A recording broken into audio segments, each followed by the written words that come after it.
بے شک جو آپ کی دعا ہے ان کے لیے، فرمایا سکن لہم، یہ آپ کی دعا ان کے دل کے سکون کا باعث بنے گی، آپ کی دعا ان کے لیے سکون کا۔ واللہ سمیع علیم، اور اللہ سننے والا بھی ہے اور جاننے والا بھی۔ آیت نمبر 107 میں مسجد درار کا ذکر ہے۔ منافقین نے نا مسجد قباء کے پاس ایک نئی مسجد بنا لی تھی، مسجد درار، اور نبی پاک صلی اللہ علیہ وسلم کی بارگاہ میں حاضر ہو کے عرض کرنے لگے، یا رسول اللہ صلی اللہ علیہ وسلم تشریف لائیں اور ہماری مسجد کا افتتاح کر دیں۔ قرآن مجید پڑھ رہا ہوں، سورہ توبہ آیت نمبر 107۔ تو یہ جو لفظ میں اور آپ بول دیتے ہیں مسجد ہی ہے نا جی، مسجد ہی ہے نا، مولانا آپ مسجد سے روک رہے ہیں، مسجد ہی تو ہے۔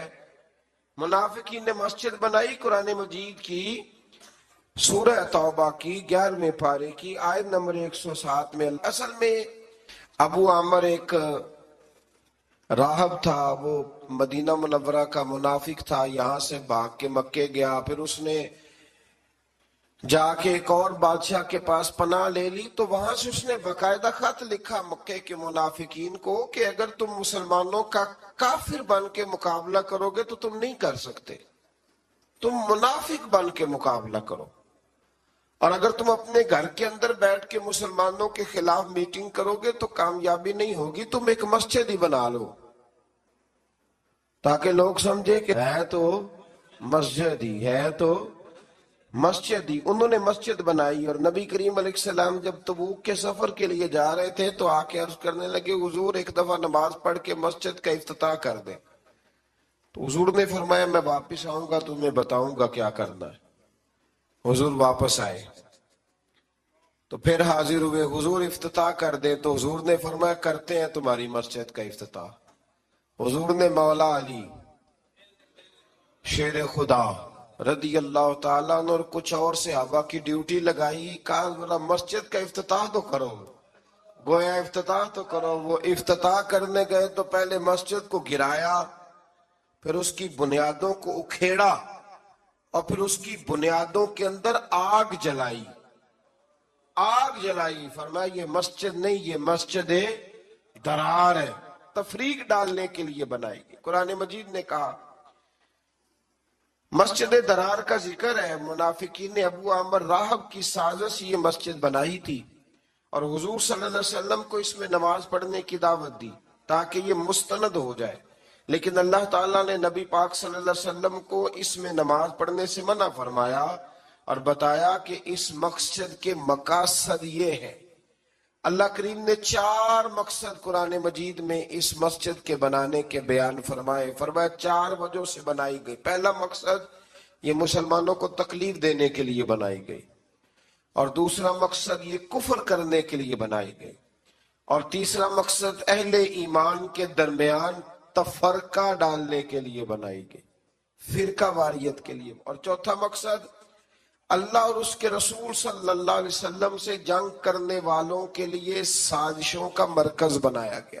کچھ مسلمان بڑے پریشان ہیں آج کل بھی، وہ یہ کہتے ہیں کہ جناب ہر جگہ اذان ہے، ہر جگہ قرآن ہے، ہر جگہ نماز ہے، ہم کدھر جائیں، کس طرف جا کے توجہ کریں، کس طرف جا کے ہم سارا خیال کریں۔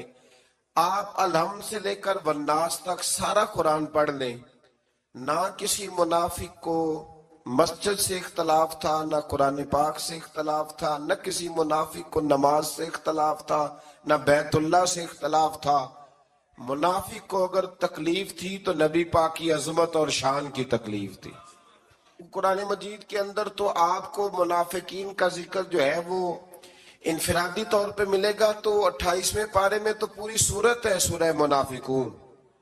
تو سورہ منافقون کا جب آپ مطالعہ کریں گے تو کھلی واضح آیات ملے گی کہ جب منافقوں سے کہا جاتا تھا نا کہ نبی پاک کی بارگاہ میں آؤ، وہ سارے ہلا کے کہتے تھے سارے کام کرنے ہیں پر حضور کے پاس نہیں جانا۔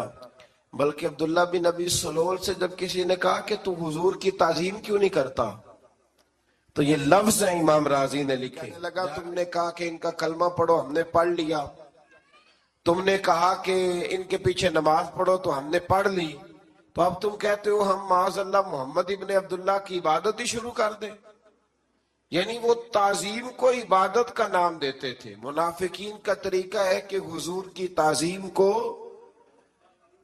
عبادت کا نام دیتے ہیں، حالانکہ وہ عبادت نہیں، وہ تعظیم ہے. تعظیم اور ہوتی ہے اور عبادت اور ہوتی ہے. اللہ تعالیٰ نے نبی پاک صلی اللہ علیہ وسلم کو فرمایا کہ آپ واپسی کے سفر میں مسجد قباء میں قیام کریں، جس کی بنیاد تقوی پہ رکھی گئی ہے اور جس میں اللہ کے پسندیدہ بندے نماز پڑھتے ہیں. منفی مقاصد کے لیے بنائی ہوئی اس مسجد کے برابر وہ مسجد نہیں ہو سکتی. اس سے معلوم ہوا کہ بعض اوقات بظاہر نیک کام اگر منفی مقاصد کے لیے کیا جائے تو اللہ کے ہاں اس کی کوئی قبولیت نہیں ہے.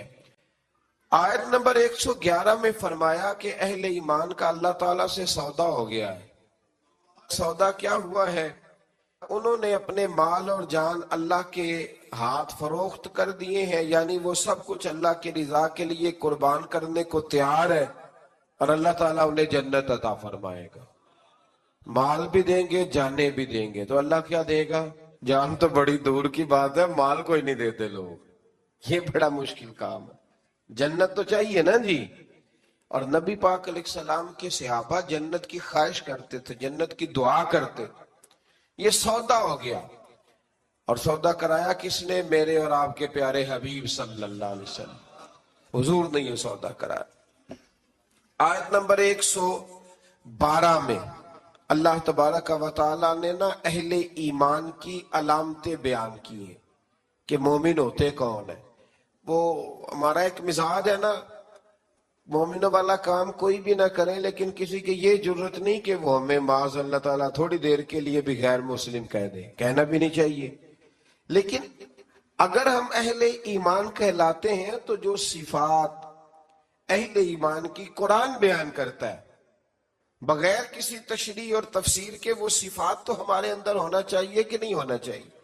اللہ تعالیٰ نے فرمایا مومن ہوتے کون ہیں، ان کی صفات بیان کی ہیں اسی سورہ کی آیت نمبر 112 کے اندر. فرمایا التائبون العابدون الحامدون السائحون الراکعون الساجدون الآمرون بالمعروف والنہون عن المنکر والحافظون لحدود اللہ.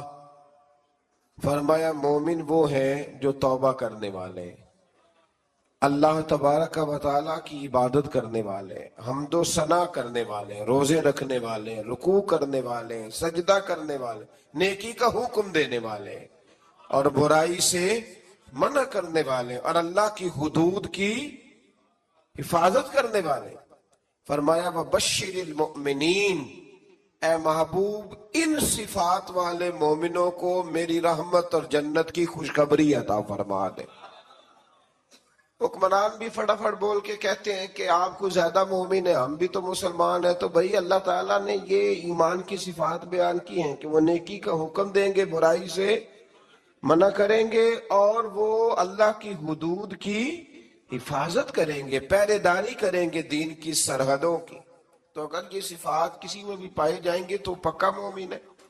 لیکن صفت کوئی بھی نہ پائی جائے. حضرت مولا رومی رحمت اللہ تعالی علیہ فرمایا کرتے تھے کہ درخت خالی اگے تو نہیں پتا چلتا کہ درخت ہے، لیکن اگر اس پہ کنو لگ جائے تو پتا چلتا ہے کہ مالٹے کا درخت ہے. فرماتے ویسے نہیں پتا چلتا کہ بیل کس چیز کی ہے، بیل کس چیز کی ہے ویسے پتا نہیں چلتا، لیکن اگر اس کے اوپر کوئی پھل لگ جائے تو پتا چل جاتا ہے کہ یہ کس چیز کی ہے. فرماتے بندہ دیکھ کے کیسے پتا چلے گا کس مذہب کا ہے؟ اذان ہو جائے، مسجد میں جا کے جماعت سے شامل ہو جائے تو پتا چلے گا محمد عربی کا کلمہ پڑھنے والا ہے، یہ رسول اللہ صلی اللہ علیہ وسلم کا غلام ہے. پتا تو کاموں سے چلے گا نا، کہ خالی لیبل لگانے سے پتا چلے گا. اللہ اہل ایمان جیسے کام کرنے کی توفیق عطا فرمائے. اسی سورہ مبارکہ کی آیت نمبر 118 میں غزوہ تبوک سے پیچھے رہنے والے 3 صحابہ حضرت کعب بن مالک، ہلال بن امیہ اور مرارہ بن ربی رضی اللہ تعالیٰ عنہ، یہ 3 پیچھے رہ گئے. ان کا بھی بیان ہے کہ انہوں نے جھوٹی بہانے بازی نہیں کی بلکہ اپنی غلطی تسلیم کر لی. انہیں ایک ابتلا کے دور سے گزرنا تو پڑا، لیکن اللہ تعالیٰ نے ان کی توبہ کی قبولیت کے لیے اپنے نبی پاک علیہ السلام پر وحی فرمائی، اور ان کا بہت بڑا اعزاز اللہ نے بیان فرمایا. سچ بولنا مشکل ضرور ہوتا ہے، انسان آزمائش میں مبتلا ہو جاتا ہے. حضرت کعب بن مالک بھی فرماتے ہیں کہ منافقین نے بھی تبوک سے واپسی پر حضور سے جھوٹ بولے تو وہ بچ گئے. پہلے میرے دل میں بھی یہ وسوسہ آیا کہ میں بھی کہہ دوں، کوئی بہانہ کر دوں، پھر سوچا کس کے سامنے کروں. جسے اللہ تعالیٰ نے سینوں کا نور اور علم عطا فرمایا ہے، ہر چیز حضور جانتے. کہتے میں نے کہا نہیں سچ بولنا. حضور نے فرمایا کیوں نہیں گئے تھے؟ تو میں نے کہا حضور غلطی ہو گئی، بھول گیا تھا. فرماتے حضور ناراض ہو گئے. 50 دن حضور ناراض رہے. میری بیوی کو میکے بھیج دیا گیا. فرماتے ہیں کوئی شخص میرے ساتھ بات نہیں کرتا تھا، حتیٰ کہ میرا یہ حال تھا کہ میں مسجد شریف میں نماز کے لیے جاتا، جب میں حضور کو دیکھتا تو نبی پاک رخ پھیر لیتے، اور جب میں توجہ کرتا تو مجھے سمجھ آتی کہ اس وقت میرے رسول مجھے دیکھ رہے ہیں. ہمارے صوفیہ ترجمہ کرتے ہیں نا قرآن کا، اور عشق کی ان داستانوں کا، میں ویکھاں تے میرا یار نہ ویکھے، چے بے نام ویکھاں تے او ویکھے تے ایڈے نصیب کتھوں تتڑی دے او میرے وچ ویکھن دے ویکھے. غلام فریدہ بوے یار دے مریے، پاویں ویکھے یا نہ ویکھے. تو آپ فرماتے ہیں کہ بہت سارے لوگ مجھے یہ وسوسہ دیتے تھے کہ دیکھا نا تو نے سچ بول کے تو پھر کیا ملا. تو فرماتے ہیں پھر اللہ نے فضل کیا، اور 50 دنوں کے بعد رب کریم نے میری توبہ کا اعلان قرآن میں فرمایا. فرمایا سچ بولا، وقتی طور پر آزمائش ہوئی، پر قیامت تک کے لیے میری توبہ کا ذکر اللہ نے قرآن مجید میں فرما دیا. اسی طرح سے آیت نمبر 122 میں بیان کیا گیا ہے کہ سارے مسلمان اپنے سارے مشاغل کو چھوڑ کر اپنے آپ کو دین کے لیے وقف نہیں کر سکتے. اللہ اس بات کو جانتا ہے کہ یہ وقف نہیں کر سکتے سارا کچھ چھوڑ کے. پس ضروری ہے کہ ہر علاقے اور طبقہ زندگی میں سے کچھ لوگ دین کی راہ میں نکلیں اور دین میں مہارت حاصل کریں، تاکہ وہ اپنی قوم کو اللہ کے عذاب سے ڈرائیں. یعنی پورے معاشرے پر یہ کام فرض کفایہ ہے. یہ تبلیغ کرنا، واعظ کرنا، یہ فرض کفایہ ہے. کچھ لوگ بھی نکل آئیں گے تو سب کی طرف سے یہ فرض ادا ہو جائے گا. اب مزے کی بات یہ ہے کہ جو ہماری طرف سے فرض ادا کر رہا ہوتا ہے نا، وہ ہمیں اچھا نہیں لگ رہا ہوتا.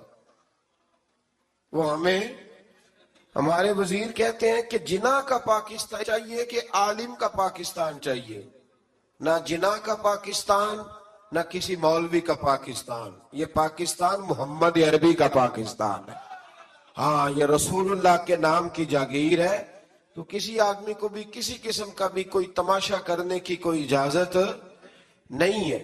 اگر سیکولر پاکستان ہی چاہیے تھا، وہ جناح کے پاکستان سے مراد یہ لیتے ہیں کہ سیکولر پاکستان جس کی بنیاد مذہب نہ ہو، تو پھر آپ کو علیحدہ ہونے کی کیا ضرورت تھی؟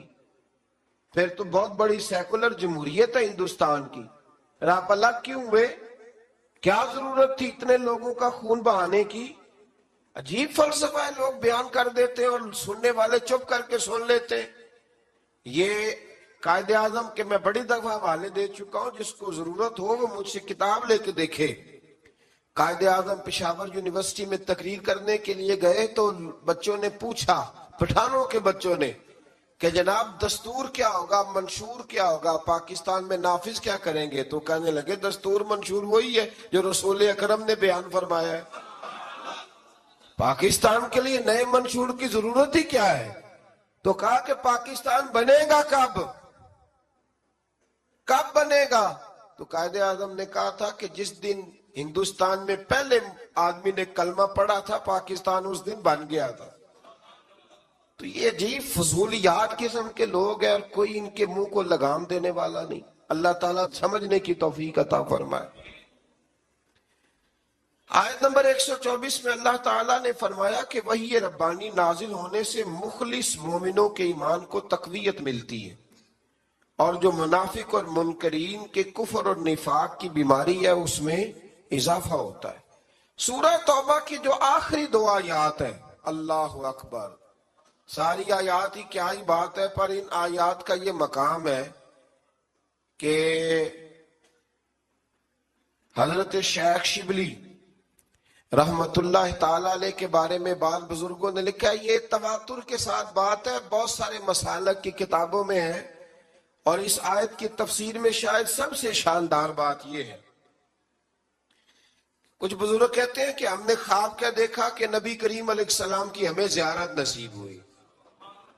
کہتے ہیں حضور علیہ السلام کی زیارت نصیب ہوئی تو ہم نے دیکھا کہ خواب میں ہی حضرت ابو بکر شبلی تشریف لائے۔ یہ ہمارے سلسلہ مبارک کے بزرگوں میں سے ہیں، بہر شبلی شیر حق دنیا کے کتوں سے بچا، ایک کارا خبت واحد میری آ کے واسطے۔ حضرت شیخ شبلی تشریف لائے تو کہتے ہیں جب وہ آئے تو اللہ کے محبوب کھڑے ہوئے، حضور نے ان کو عزت دی اور نبی پاک نے ان کا ماتھا چوما، اور پھر رسول پاک نے انہیں اپنے ساتھ بٹھایا اور پھر بڑی محبت فرمائی۔ تو کسی نے حضرت شیخ شبلی رحمت اللہ تعالیٰ علیہ سے دریافت کیا، بلکہ اسی دوران ہی کسی نے پوچھا کہ اتنی زیادہ محبت، تو فرمایا جب بھی یہ میرا ذکر کرتا ہے نا تو سورہ توبہ کی آخری دو آیتیں بھی پڑھتا ہے، مجھ پر 3 بار درود پاک بھی پڑھتا ہے۔ تو وہ آخری دو آیات کیا ہے؟ لَقَدْ جَاءَكُمْ رَسُولٌ مِّنْ أَنفُسِكُمْ عَزِيزٌ عَلَيْهِ مَا عَنِتُّمْ حَرِيصٌ عَلَيْكُمْ بِالْمُؤْمِنِينَ رَءُوفٌ رَحِيمٌ۔ فرمایا بے شک تشریف لائے تمہارے پاس تمہیں میں سے ایک رسول، تمہارا مشقت میں پڑھنا میرے نبی پر گراں گزرتا ہے، مشقت میں تم پڑھتے ہو، تکلیف میرے رسول کو ہوتی ہے۔ اور ارشاد فرمایا جا رہا ہے عزیز علیہ ما عنتم حریص علیکم، فرمایا وہ تمہاری بھلائی چاہنے میں جلدی کرتے ہیں، بالمؤمنین رؤوف الرحیم، وہ مومنوں پہ رؤوف بھی ہیں اور رحیم بھی ہیں۔ 20 آپ کو حدیثیں ملیں گی کتب احادیث میں کہ نبی کریم علیہ السلام نے فرمایا میرا دل چاہتا تھا کہ عشاء کی نماز دیر تک لمبی کر دوں، تہجد تک اس نماز کو پڑھاؤں، پر تمہیں تکلیف ہوگی لہذا میں نماز لمبی نہیں کرتا۔ فرمایا میرا دل کرتا تھا ہر وضو کے ساتھ مسواک ضروری قرار دے دوں، تمہیں تکلیف ہوگی لہذا میں ضروری قرار نہیں دیتا، بلکہ ایک حدیث تو ایسی ہے سیاستہ میں کہ اس حدیث پر رکنے کو دل کرتا ہے، رکنے کو دل کرتا ہے کہ نبی کریم صلی اللہ علیہ وسلم نے فرمایا میں نماز پڑھا رہا ہوتا ہوں تو میرا دل کرتا ہے کہ میں لمبی نماز پڑھاؤں، پھر میرے دل میں خیال آتا ہے کہ پیچھے بیمار بھی ہوں گے، بوڑھے بھی ہوں گے، بچے بھی ہوں گے، نماز اللہ کی اور خیال امت کا۔ تو حضور فرماتے ہیں کہ میں نماز مختصر کر دیتا ہوں اور تمہاری تکلیف کا خیال کرتا ہوں۔ فرمایا فَإِن تَوَلَّوْا، پھر اگر وہ منہ پھیریں، فَقُلْ حَسْبِيَ اللَّهُ، تو آپ فرمائیں کہ ہمارے لیے اللہ ہی کافی ہے۔ اگر یہ محبوب آپ سے منہ موڑ لیں کافر منافق تو آپ کہیں کہ ہمارے لیے اللہ ہی کافی ہے، لا الہ الا ہو، اس کے سوا کوئی عبادت کے لائق نہیں، علیہ توکلت، ہم اسی پر بھروسہ کرتے ہیں، وَهُوَ رَبُّ الْعَرْشِ الْعَظِيمِ، اور وہی عرش عظیم کا مالک۔ آیت نمبر 90 سے بیان کیا کہ ہم نے بنی اسرائیل کو سلامتی کے ساتھ سمندر پار کرا دیا تھا، اور فرعون اور اس کے لشکر عداوت اور سرکشی میں ان کے تعاقب میں آئے، یہاں تک کہ جب سمندر میں غرق ہونے لگے تو فرعون نے کہا میں اس ہستی پر ایمان لایا جس پر بنی اسرائیل والے ایمان، جب گوتے لگے نا 4 تو کہنے لگا میں ایمان لایا، جس کے سوا کوئی عبادت کے مستحق نہیں، اور میں مسلمانوں میں سے ہوں۔ حدیث پاک میں ہے کہ اللہ تعالیٰ عین موت کے وقت اور غرغرے کی کیفیت طاری ہونے سے پہلے اپنے بندے کی توبہ قبول فرما لیتا ہے۔ پہلے پہلے اللہ توبہ، لیکن اللہ نے یہ تو نہیں نہ بتایا کہ موت کا وقت کب آئے گا، اس لیے ہر وقت توبہ کرتے ہی رہنا چاہیے۔ لیکن اس مرحلے پر توبہ قبول نہیں ہوتی کہ جب انسان غوطے کھانے لگے تو پھر وہ کہے کہ ہاں اب میں توبہ کرتا ہوں۔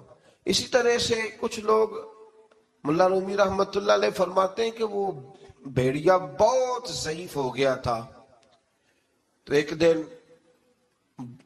اس کے پاس لومڑی بیٹھی تھی تو ایک بکری آئی، تو لومڑی کہنے لگی بھیڑیے سے کہ وہ شکار آیا ہے، بادشاہ آؤ، تو کہنے لگا نہیں اب میں نے توبہ کر لی ہے، اب میں شکار نہیں کرتا، میں نیک ہو گیا ہوں۔ تو لومڑی بڑا تیز جانور ہے، کہنے لگی نہیں تو نے توبہ نہیں کی، اب تجھ سے بھاگا ہی نہیں جاتا، اب تجھ سے شکار پکڑا ہی نہیں جاتا، اب تو نے توبہ نہیں کی، اب تیری ویسے ہی توبہ ہو گئی، تو نے توبہ نہیں کی تو اسی لیے در جوانی توبہ کردن شیوائے پیغمبری۔ اللہ سمجھنے کی توفیق عطا فرما۔ اللہ تعالیٰ نے فرعون کو فرمایا کہ آج ہم تیرے بے جان جسم کو بچا لیں گے تاکہ تم بعد میں آنے والوں کے لیے نشان عبرت بنے رہو۔ قرآن کا یہ معجزہ آج بھی سچا ہے، مصر کہ فرعون کی لاش آج بھی موجود ہے۔ اس کے بعد بنی اسرائیل کی آزادی، ان کے رزق میں فراخی اور ان کے آپس میں اختلافات کا ذکر ہے۔ آیت نمبر 96 میں اللہ تعالیٰ فرماتا ہے کہ جن پر اللہ کے عذاب کا فیصلہ صادر ہو چکا ہو وہ ایمان سے محروم رہتے ہیں، خواہ ان کے پاس ساری نشانیاں آ جائیں۔ سورہ یونس کی آخری آیات میں بیان ہوا کہ سرکش قوموں میں صرف قوم یونس ہی ایسی تھی جو عذاب الہی آنے سے پہلے ایمان لیا۔ یہ بھی بڑا قابل غور فکر ہے، اس پر مفسرین نے بڑا کچھ لکھا ہے۔ کچھ نے لکھا ہے کہ عذاب بالکل آ گیا تھا سامنے، جب کالے بادل دیکھے تو سجدے میں گر گئے، یا جیسے بھی، لیکن ایک بات طے ہے کہ عذاب آنے سے پہلے پہلے مان گئے۔ گویا رب کریم نے فرمایا ایسا نہیں کہ پچھلے سارے ہی نافرمان تھے، کچھ ایسے بھی ہیں جنہیں اللہ کے فضل سے توفیق ایمان نصیب ہوئی ہے، انہوں نے توبہ کی، اللہ تعالیٰ نے انہیں دنیا میں رسوا کن عذاب سے نجات دی۔ اس کی ساری تفصیل جو ہے وہ کتب سیرت میں موجود ہے کہ اللہ تبارک و تعالیٰ نے ان کی اس معذرت کو قبول فرمایا۔ دعا فرمائیں اللہ تعالیٰ ہم سب کو ایمان پر ثابت قدم فرمائے، اور اللہ تبارک و تعالی وقت آنے سے قبل سچی کھری اور پکی توبہ کی توفیق دے۔ آیت نمبر 104 میں اللہ تعالیٰ نے نبی پاک صلی اللہ علیہ وسلم سے فرمایا کہ آپ کفار مکہ سے کہہ دیں کہ اگر تمہیں میرے دین میں کوئی شک ہے تو میں کسی بھی صورتحال میں تمہارے باطل معبودوں کی عبادت نہیں کروں گا، بلکہ میں اس اللہ کی عبادت کروں گا جو تمہاری روحیں قبض کرتا ہے، یعنی جس کے قبضہ و قدرت میں تمہاری جان ہے۔ اللہ تعالیٰ نے فرمایا کہ اللہ تعالیٰ کے سوا کسی ایسے باطل معبود کی عبادت نہ کرو جو تمہارے نفع اور نقصان پر قادر نہ ہو، اگر بالفرض کسے باشد کوئی ایسا کرے تو ضرور وہ ظالموں میں سے ہوگا۔ جو ان لوگوں کی عبادت کرے وہ کون ہوگا؟ تو جو پوجا پاٹ کرے ہندوؤں کی دیوالی پہ جا کے سیاسی لیڈر، وہ پھر کون ہوگا؟ ظالموں میں سے جو کرے۔ اور میں بڑی وضاحت کے ساتھ ایک دفعہ اس بات کو تفصیل سے بیان کر چکا ہوں کہ عقیدہ توحید کے معاملے میں ہمارے لیڈروں میں بڑی واضح کمزوری آئی ہے، اور بعض یہ جاہل شاعر اور بعض یہ ملنگ طبقہ جو نیا آیا ہے بڑی تباہی ہے، کہتے ہیں جی سارے اسی کو پکارتے ہیں، جی سارے روپ اللہ کی، یہ کہتے ہیں نا لفظ، کتنے جاہل۔ او پاگلو، اگر سارے روپ اللہ کے ہی ہوتے تو پھر نبی پاک کس کے خلاف جہاد کرتے ہیں؟ اگر سارے کسی نہ کسی رنگ میں اسی کو پکارتے تھے تو پھر ٹھیک تھا، بت پکارنے والا بھی اسی کو پکار رہا تھا۔ کتنا جاہلانہ قول۔ آپ نے تو حضور علیہ السلام کی ساری جد و جہد کو معاذ اللہ تعالیٰ ثم معاذ اللہ سبوتاج کر دی۔ اسلام کا ایک ہی عقیدہ ہے، لا الہ الا اللہ محمد الرسول اللہ صلی اللہ علیہ، کوئی اللہ کے سوا عبادت کے لائق نہیں ہے۔ تو جو بھی جائے گا تھوڑا سا ہٹ کے وہ ظالموں میں سے ہوگا۔ آیت نمبر 107 میں فرمایا کہ ہر چیز اللہ تعالیٰ کی قدرت اور اختیار میں ہے، اگر وہ کسی کو تکلیف پہنچانا چاہے تو کوئی بچانے والا نہیں، اور اگر وہ کسی کے ساتھ بھلائی کا ارادہ کرے تو کوئی اس کے فضل کی راہ میں حائل ہو سکتا نہیں، اور وہ اپنے بندوں میں سے جس کو چاہتا ہے اپنے فضل سے نوازتا ہے، اور وہ بہت بخشنے والا اور مہربان ہے۔